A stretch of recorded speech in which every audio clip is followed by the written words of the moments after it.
Okay, sekarang ni kita bersama Tuan, siapa nama? Saya Azizi. Tuan Azizi ya. Berasal daripada mana? Berasal dari Melaka lah. Dari Tapi Melaka. kita duduk di KL lah. Okay, daripada KL. Asal Melaka, betul? Asal Melaka. Asal Melaka.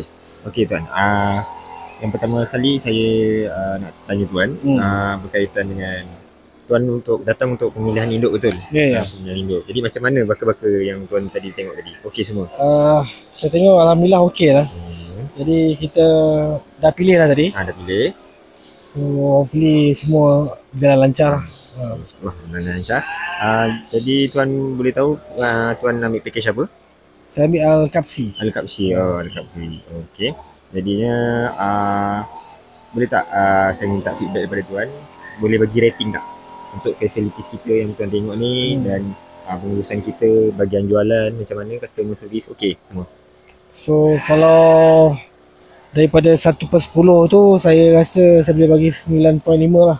9.5. Mana kandang pun baru. So cara saya tengok, cara pemberian makanan ke apa ke, penjagaan dia pun teratur lah. Saya tahu pun through TikTok lah. Mesti TikTok lah.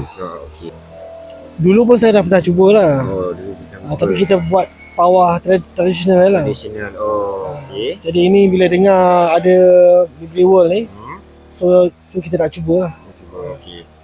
Dahulu dikenali sebagai Bebiri Hostel, and now farm for your future.